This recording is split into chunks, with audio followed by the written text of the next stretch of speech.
भिक्षा देने के बाद अपने घर के अंदर चली आई। इधर करोड़ी मल अपने मन ही मन बातों को बुन रहा था। मैं अभी जाकर बहू से ये बात पूछूं कि वो साधु के साथ हंस हंस कर क्या उल्टी सिलती बातें कर रही थी। लेकिन उससे क्या पूछूं? मैंने तो खुद अपने कानों से सब कुछ सुना है और अपनी आंखों से देख लिया है। जरूर इस साधु के साथ मेरी बहू का कोई अवैध रिश्ता है। मेरी बहू होते हुए इसने हमारे खानदान की नाक कटवा दी। अब मैं इसे अपने घर में नहीं रखूंगा। मैं ये बात पंचायत के सामने लेकर जाऊंगा। पंचायत में सभी पंचों के सामने ही मैं सवाल करूंगा। मुझे तो अब इसे बहू कहते हुए भी लज्जा आ रही है।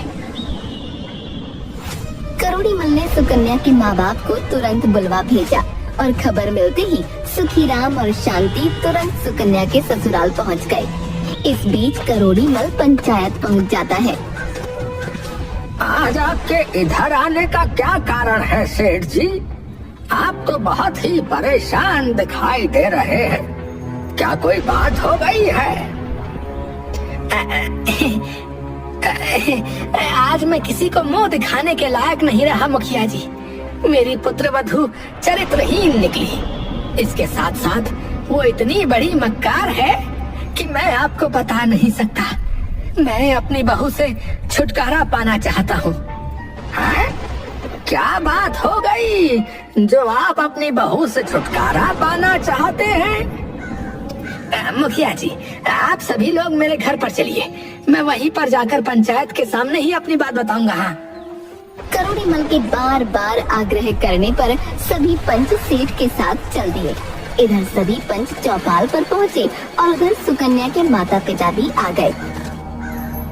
क्या बात है समधी जी, सब कुशल तो है? आपने अचानक बुलवा भेजा? अरे भाड़ में गया तुम्हारा समधी। सुखीराम और शांति को समझ में कुछ नहीं आ रहा था। दूसरी तरफ सेठ ने अपनी चौपाल पर पंचायत बिठा दी। सभी लोग सेठ के दरवाजे पर इकट्ठा हो गए। पंचों ने सेठ से कहा, सेठ जी, ऐसी कौन सी बात है जो आपने अपने घर पर पंचों को बुलाया है? आखिर घर में ऐसी कौन सी समस्या आ गई जिसे लेकर पंचायत करनी पड़ी? अब तो सभी पंच तुम्हारे घर पर आ चुके हैं। बताओ आखिर बात क्या है? मुखिया जी, मैं अपनी पुत्रवधू सुकन्या को पंचायत में बुलाना चाहता हूँ। हाँ, सबसे पहले आप मेरी बहू को बुलवाइए।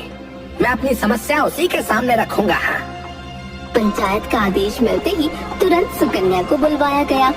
जब सेठ की बहू आ गई तो पंचों ने फिर से कहा,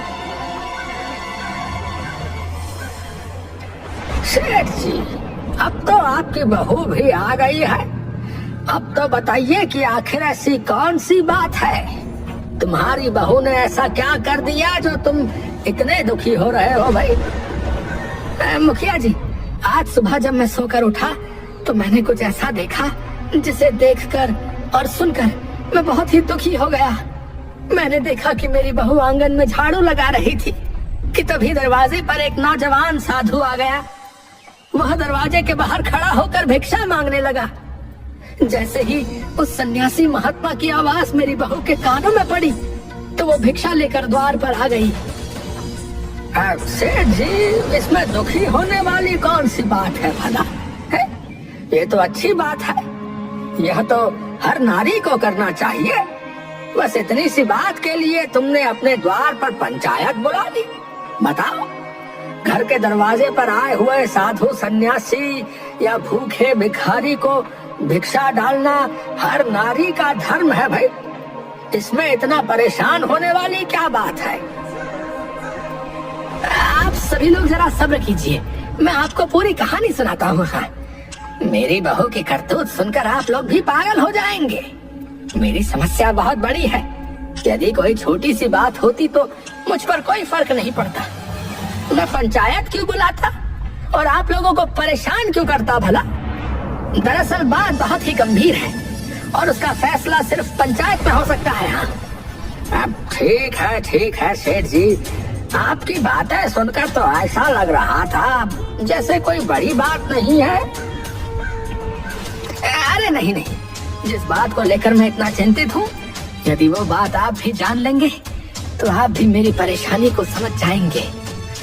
सेठ जी, आप इतनी देर से हमें गोल गोल घुमा रहे हैं, साफ साफ क्यों नहीं बताते कि आखिर बात क्या है? देखो, बात यह है कि दरवाजे पर सन्यासी आए तो मेरी बहू को चाहिए था कि वो चुपचाप ले जाकर उसे भिक्षा दे देती। उससे बातचीत करने की क्या जरूरत थी?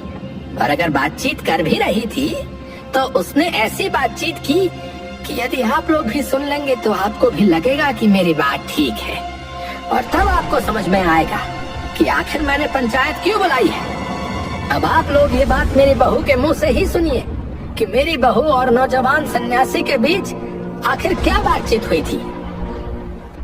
पिताजी, बताने के लिए तो मैं अभी बता सकती हूँ कि मेरे और उस सन्यासी के बीच में क्या बातचीत हुई थी, लेकिन पिताजी, घर में पंचायत तो आपने बुलाई है, इसलिए पहला अधिकार आपका बनता है। आप बताएं, उसके बाद मैं आपके एक एक सवाल का उत्तर दूंगी। सुकन्या की बात सुनने के बाद पंचों को भी लगा कि वो ठीक कह रही है। तभी मुखिया ने सेठ से कहा, देखिए, अब आप इधर उधर बात मत घुमाइए। हाँ, अपनी समस्या हमें बता दीजिए। आपको अपनी बहू से क्या परेशानी है?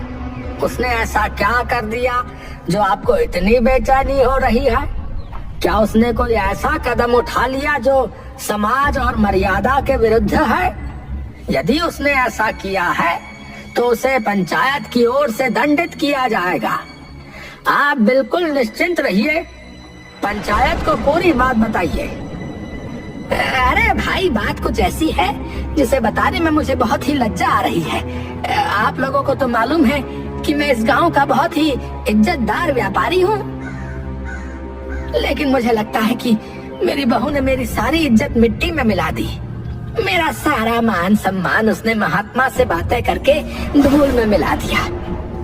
वो कुछ ऐसी बातें करती है जिन्हें ना तो मैं कह सकता हूँ और न ही आपको सुनने में अच्छी लगेगी। इसीलिए आप बहू से पूछ लीजिए। बहू, अब तुम ही बता दो, आखिर सन्यासी और तुम्हारे बीच ऐसी क्या बातें हुई थी? ठीक है पिताजी, यदि आपको बताने में शर्म आती है तो मैं ही बता देती हूँ कि मेरी और महात्मा के बीच में क्या बातचीत हुई थी। लेकिन पिताजी, शुरुआत तो आपको ही करनी पड़ेगी। पहले बात आप कहेंगे, फिर मैं उसका उत्तर दूंगी। यदि मैं गलत हुई तो पंचायत मुझे जो भी सजा सुनाएगी मैं मंजूर करूंगी। सब लोग ध्यान से सुनो। मेरे दरवाजे पर एक सन्यासी भिक्षा मांगने के लिए आया।